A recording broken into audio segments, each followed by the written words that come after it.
Hi hello, मी सोनाली. माझ्या चॅनलमध्ये तुमचं स्वागत आहे. आणि आज मी बनवणार आहे काजू मसाला, म्हणजे काजूची भाजी. तर त्याच्यासाठी इथे मी घेतलेले आहेत 4 टोमॅटो आणि अद्रक, लसूण, 4 कांदे. हे सर्व मिक्सरला लावून आता घेतलेलं आहे. आणि इकडं काजू पण कट करून ठेवलेले आहेत मी अर्धे अर्धे. आणि आता हे पण मिक्सरला लावून याची पेस्ट तयार करून घेतलेली आहे. आणि आता कढईमध्ये टाकलेलं आहे थोडंसं नॉर्मली तेल. आणि त्याच्यामध्ये जे मी अर्धे अर्धे करून घेतलेले काजू आहेत ते काजू भाजून घेतलेले आहेत, व्यवस्थित तळून घेतलेले आहेत. आणि 2 मिनिटं हे तळून झाले की लगेच मी त्याच कढईमध्ये तेल टाकून लगेचच त्याच्यामध्ये आपले जे काही मसाले भाताला आपण वापरतो ते तमालपत्र मसाला टाकलेला आहे.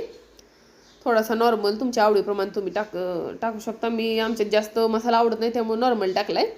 आणि त्याच्यानंतर आता मी याच्यामध्ये टाकलेलं आहे जे काय अद्रक, लसूण, टोमॅटो, कांदा याची जी पेस्ट बनवलेली आहे ती याच्यामध्ये टाकलेली मी. आणि आता ही चांगलं व्यवस्थित तळून घेतलेलं आहे मी. आणि त्याच्यानंतर त्याच्यामध्ये मिक्स केलेला आहे आपला घरचा मसाला, घरचा काळा मसाला. आणि त्याच्यानंतर मी टाकलेली आहे हळद. आणि थोडा वेळ हे मिक्स करून त्याच्यामध्ये मी टाकलेलं आहे मीठ, चवीनुसार मीठ टाकून घेतलं. आणि हे थोडं 2 मिनिटं शिजू दिल्यानंतर त्याच्यामध्ये थोडीशी कोथिंबीर पण ॲड केली. आणि त्याच्यामध्ये थोडंसं जे काय आपला गोड मसाला टाकला तरी तुम्ही चालते. आणि थोडासा गरम मसाला टाकला तरी चालते. मग मी थोडंसं टाकलं, आपलं गरम मसाला पण थोडासा टाकलेला आहे मी. आणि थोडंसं 1 चमचा बरी साखर टाकलेली आहे.